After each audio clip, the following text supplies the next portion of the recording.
Hello YouTube, this is Dawn from hzscribe, and I am here today to do another scripture writing week and my little recollections planner, altering the pages because this is the wrong year and date.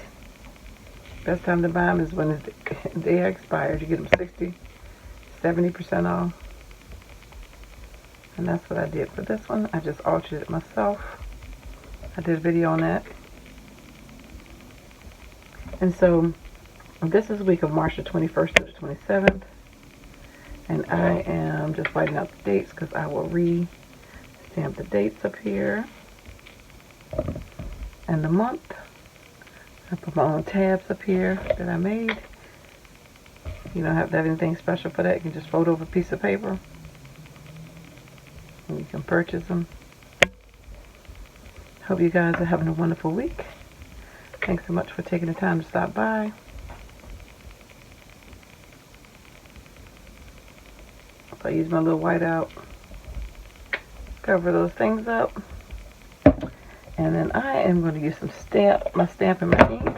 I'm going to stamp this March, last full week in March. Sorry about the shaking.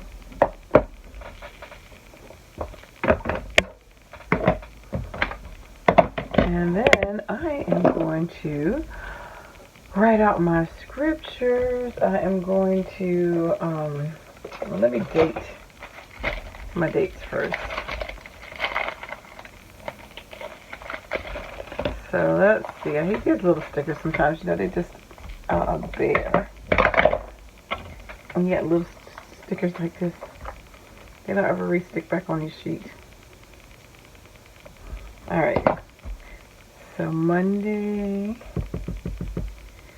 21st, and we are in several books this week. Starting out with Judges, and then we're going to go through Ruth, and then we'll go to 1 Samuel.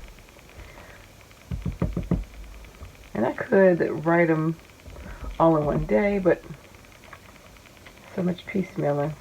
It's easier for me to write them at the end of the week. And that way, it's just one film.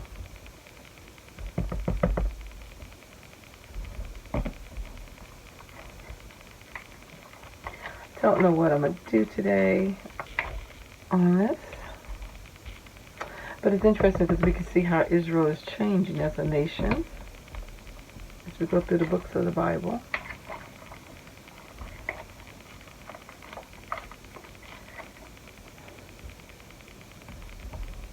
Alright, so this is the 25th, and I hope you guys are journaling, writing in your Bible.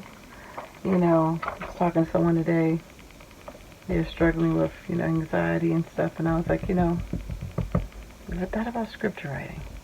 It's a great way for you to help learn your Bible verses, learn scripture, yada, yada, yada. Do not have to decorate, but I do think writing it out makes a difference, too, with your memory. It helps you remember, because when you're more active with your body, when you learn anything, you retain it better. Learning in sign language, any kind of way, just versus just reading it passively or listening to it. But the more you can recite it, the more it becomes your own. Alright, so I am going to write down my scriptures, and I'm going to put it on fast forward, and I will be back. You'll be able to watch me work.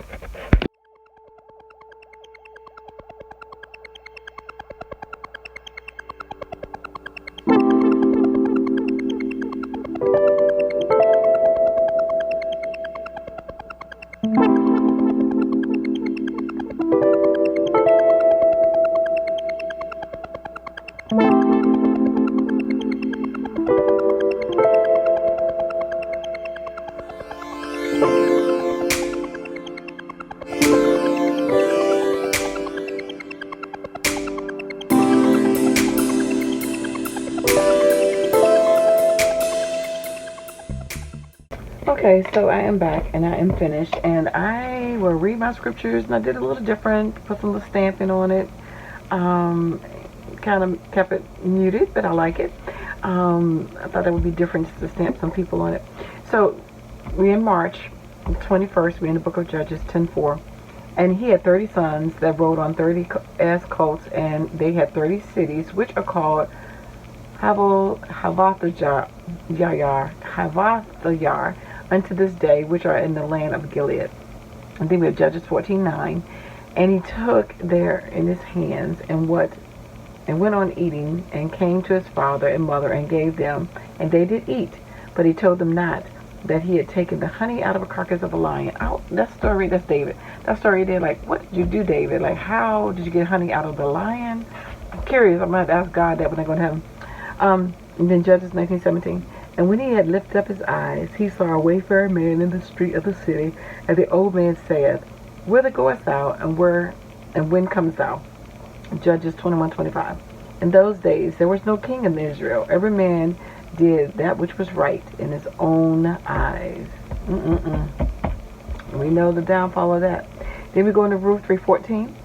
And she lay at his feet until the morning, and she rose up before anyone could know another. And he said, Let it not be known that a woman came into the floor. And then we went to 1 Samuel 2:1. And Hannah prayed and said, My heart rejoices in the Lord. Mine horn is exalted in the Lord. My mouth is enlarged over mine enemies, because I rejoice in thy salvation. Amen. And then 1 Samuel 5:4. And when they arose early in the morning, behold, Dagon was fallen upon his face on the ground before the ark of the Lord, and his head of Dagon and both the palms of his hands were cut upon the threshold. Only the stump of Dagon was left to him. Dagon was a fish god that they worshipped. Anyway, and I just put my little prayer. This is what I did for this week, and I will have my pictures up on my Instagram, which is hzscribe. You can see up close. Thank you so much for liking, watching, and subscribing. But most importantly, I pray that you're reading your word. So take care. God bless. Bye-bye.